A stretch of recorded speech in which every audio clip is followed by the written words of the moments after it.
নবান্ন অভিযান এবং বাংলা বন্ধকে কেন্দ্র করে গোটা পশ্চিমবঙ্গ উত্তাল পরিস্থিতি তৈরি হয়েছে। তারই মধ্যে এবারে এই আরজিকর ঘটনার প্রতিবাদে এবারে মুখ খুললেন রাষ্ট্রপতি দ্রৌপদী মুর্মু। হ্যাপেন্স, একদম ঠিকই শুনেছেন, এনাফ ইজ এনাফ। এবারে বিস্ফোরক মন্তব্য করলেন রাষ্ট্রপতি। অপরদিকে বাংলা বন্ধের দিনে এবারে বদলা নয় বদল চাই, এই স্লোগান বদলে এবারে বদলা নেওয়ার হুঁশিয়ারি মুখ্যমন্ত্রী মমতা বন্দ্যোপাধ্যায়। এছাড়াও বেরিয়ে এসেছে মুখ্যমন্ত্রী মমতা বন্দ্যোপাধ্যায়ের তরফ থেকে প্রধানমন্ত্রী নরেন্দ্র মোদীকে হুঁশিয়ারি, বাংলায় যদি আগুন লাগাতে আসে তাহলে মোদীর চেয়ারও টলমল করে দেবে। সরাসরি মোদীকে হুঁশিয়ারি মমতা বন্দ্যোপাধ্যায়ের।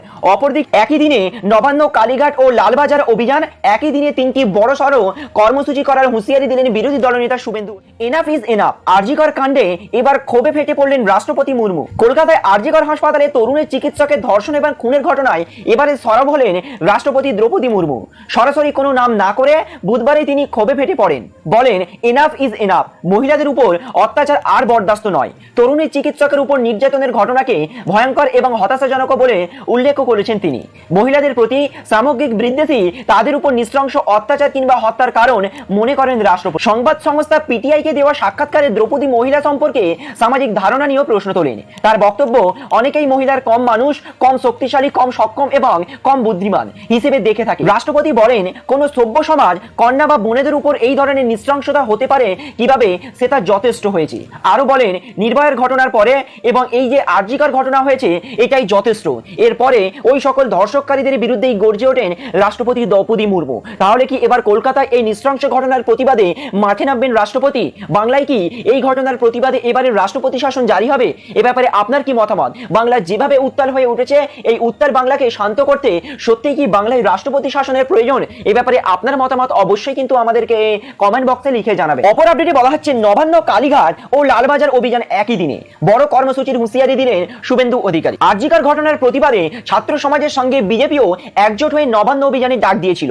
তারপরে সেটি সফল না হয় আবারও 12 ঘন্টার বাংলা বন্ধ ডেকেছিল, কিন্তু সেটিকেও সেভাবে সফল করতে পারেনি। তাই আবারও ক্ষুদ্র বিরোধী দলনেতা শুভেন্দু অধিকারী এক দফা এক দাবি তথা মমতার পদত্যাগ নিয়ে এবারে বিরাট বড় কর্মসূচির হুঁশিয়ারি দিলেন শুভেন্দু অধিকারী।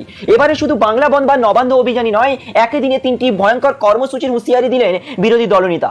শুধু নবান্নই নয়, সাথে সাথে কালীঘাট এবং লালবাজার অভিযানে একই দিনে করার হুঙ্কার দিলেন বিরোধী দলনেতা। অপর আপডেটে বলা হচ্ছে, বদলার রাজনীতি, মুখ্যমন্ত্রী থাকার যোগ্যতা নেই, মমতার বিরুদ্ধে পদক্ষেপ চেয়ে সাহসের চিঠি সুকান্ত। বদলার রাজনীতি করছেন পশ্চিমবঙ্গের মুখ্যমন্ত্রী পদে থাকার যোগ্যতা হারিয়েছেন তিনি।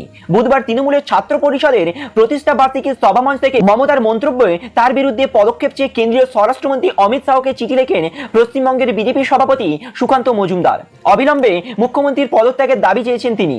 অভিযোগ, রাষ্ট্রবিরোধী মন্তব্য করেছেন মমতা বন্দ্যোপাধ্যায়। মুখ্যমন্ত্রী মমতা বন্দ্যোপাধ্যায় 2011 সালে ক্ষমতায় আসার পর থেকে বদলা নয় বদল চায় ডাক দিয়েছিলেন, কিন্তু গতকাল ছাত্র সমাজের এক সভা থেকে মুখ্যমন্ত্রী মমতা বন্দ্যোপাধ্যায় বদলা নয় বদল চাওয়ার পরিবর্তে এবারে বদলার ডাক দিলেন। অর্থাৎ কেউ যদি আপনাকে বারবার আক্রমণ করতে আসে তাকে পাল্টা ফোঁস করার নিদান দেন মুখ্যমন্ত্রী মমতা বন্দ্যোপাধ্যায়। তার এই মন্তব্যকে কেন্দ্র করে এবারে মুখ্যমন্ত্রীর পদত্যাগের দাবি করে স্বরাষ্ট্রমন্ত্রীকে চিঠি দিলেন কেন্দ্রীয় মন্ত্রী তথা রাজ্যের বিজেপি সভাপতি সুকান্ত মজুমদার।